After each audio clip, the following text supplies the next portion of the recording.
So we're going to take a look at gravitational fields, and don't worry, this is going to be a very gentle introduction because you're already familiar with gravitational fields. You're already familiar with the idea that when you stand on the Earth, you have a certain weight force given by your mass times g, the acceleration due to gravity. And you're also familiar with the idea that, say you jump off something that's a certain distance up in the air, you still have the same weight force, but now it's unbalanced, therefore you will fall. You will exchange your gravitational potential energy for kinetic energy until you hit something solid enough that it can provide a response force to you. And these are familiar concepts. These are concepts that you experience around you on a day-to-day basis. And we're just giving them a more physical conception. So we can imagine that all around us there's a gravitational field. And the idea of fields is a little difficult to get at first for some people, but I'm sure that you guys will be fine. Because a field is simply tells you the direction something will flow in if it is free to move. Something will move naturally in that direction if it is free to move from a high potential to a low potential. And we're familiar with this idea. If we hold an object in the air and we let it go, it moves from high gravitational potential to low gravitational potential. Any object with mass will behave the same way in a gravitational field. However, depending on the size of this G business, it will fall faster or slower. G is the acceleration due to gravitational force. And I hope you can see that if we went to the moon's much smaller than the Earth. It's not going to be pulling as strongly on us. The gravitational attraction between us and the moon will be less than the gravitational attraction between us and the Earth. Therefore, on the moon, if we fell, we'd fall more slowly. We would experience less acceleration due to gravity. On the other hand, we go to Jupiter. Jupiter has a much bigger mass. Jupiter will attract us far more strongly. We're going to experience a lot more weight force.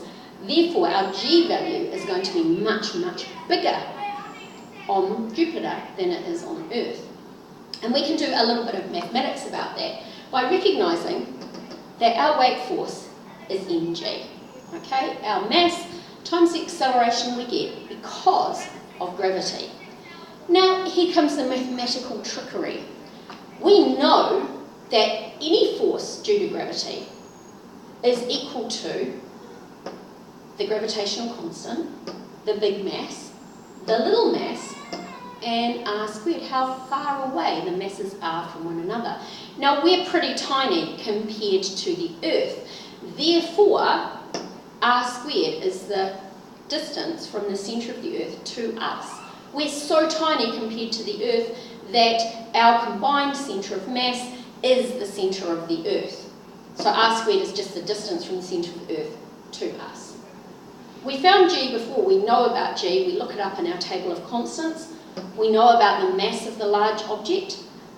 But if we put these two together, we can do some mathematical wizardry, and we get that G, little g, the acceleration due to gravity, is equal to big G, the gravitational constant, big M, the mass of the large thing, divided by r squared, how far away from it we are.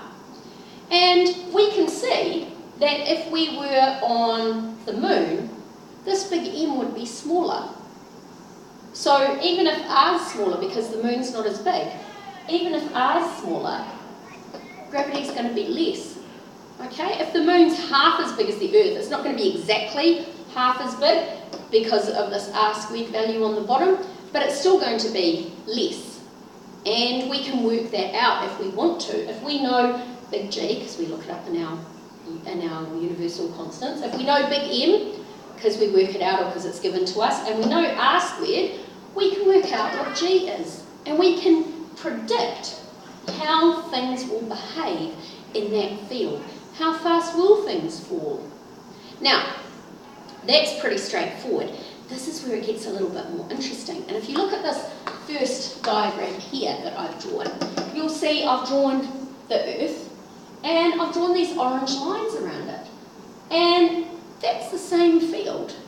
This field is at our perspective. This field is at our level. We're tiny, and the Earth's gravitational field to us appears straight down into the centre of the Earth because we're so small and the Earth's so big. On the other hand, if we go out into space and look at it, we'll see that the Earth's gravitational field is strong here, but weaker out here. And do we know, have we heard of this happening before? Yeah, we have. We can, if we go to space, if we did, we would experience less and less and less gravitational force until we would experience the effect of being weightless. So this here, this lessening of G, this lessening of gravitational attraction, is predicted here in the mathematics, in this r squared value that you can see on the bottom line here. Because it depends on r squared, as r gets larger and larger and larger, G gets smaller and smaller and smaller. As you move away from a massive object, the gravity attracts it less. There's less acceleration due to gravity. Now this picture here may seem a bit weird at first look, but I trust that you're going to be able to roll with it. This is what happens when the gravitational fields of two massive things interact. Think of, for example, two stars.